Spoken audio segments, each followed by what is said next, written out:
Everybody talks about buying real estate as if it is a guaranteed win.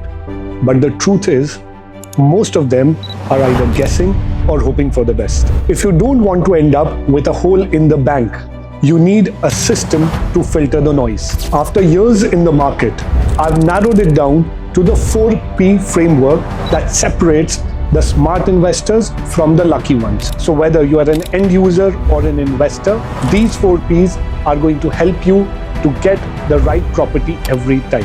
Out of the 4Ps, the first and the most important one is place, place, and place. Place is nothing but a location. So the question here is, how do we figure out a perfect location for our investment?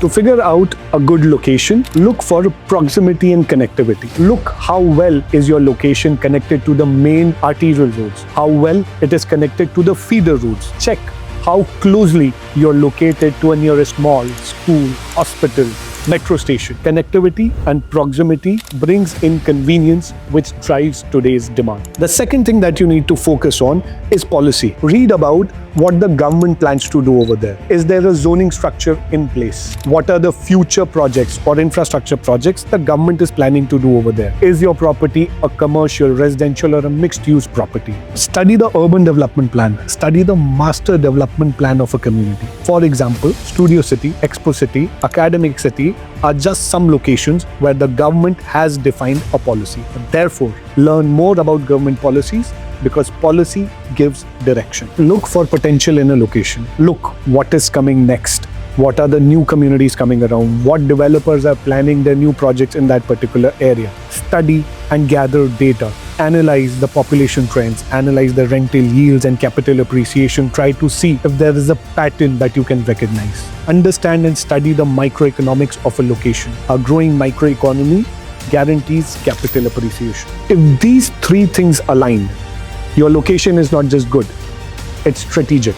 The second P in the 4P framework is price. Price is the most important factor in any deal and the most common factor where things go wrong. So how do you know what is the correct price? My first yardstick to measure the correct price will be price per square feet. Price per square feet does not tell you only what you're paying for, but it also tells you, is it worth paying for? It tells you about your position versus the market position. Evaluate whether you're paying below, at, or above the market price, because the price per square feet will decide your upside. My second yardstick will be performance indicators. Analyze performance indicators like rental yields, capital appreciation trends. This will tell you how your property is performing in a micro market. This will also tell you how much you earn and at what rate you earn. My third yardstick and the most important one will be payment plans. A good payment plan will improve cash flow, reduce pressure, and increase ROI. Smart investors don't chase low price, they chase right pricing structure.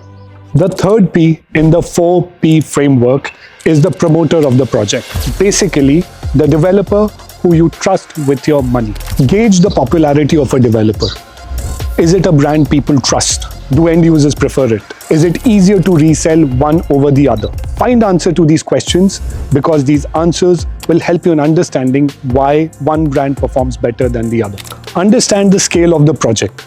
Are they making standalone buildings or are they making entire communities?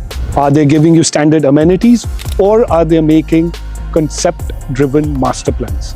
Try understanding the vision of the developer with their product. Evaluate developers' past performance. Have they delivered on time? How is the quality of construction? How well do they manage their property? Ask these questions because in real estate, history predicts reliability. A strong promoter and a good developer reduces risk even before you enter the deal. The fourth and the final P in the 4P framework is the product, what you are actually buying or investing in. Understand the concept. Will your product match the modern living and buyer needs? Will people easily rent it or buy it once it's ready? Look for uniqueness. What makes your product stand out? Evaluate quality, construction, material, finishes, and long-term durability. Study the supply. How many units in a cluster? How many units on a floor? Is it scarce or oversupplied?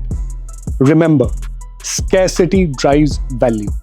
A great product doesn't just sell, it performs over time. So next time when you decide to invest, don't just buy a property. Run it through this 4P framework: place, price, promoter, and product. That's how you build a smart real estate portfolio.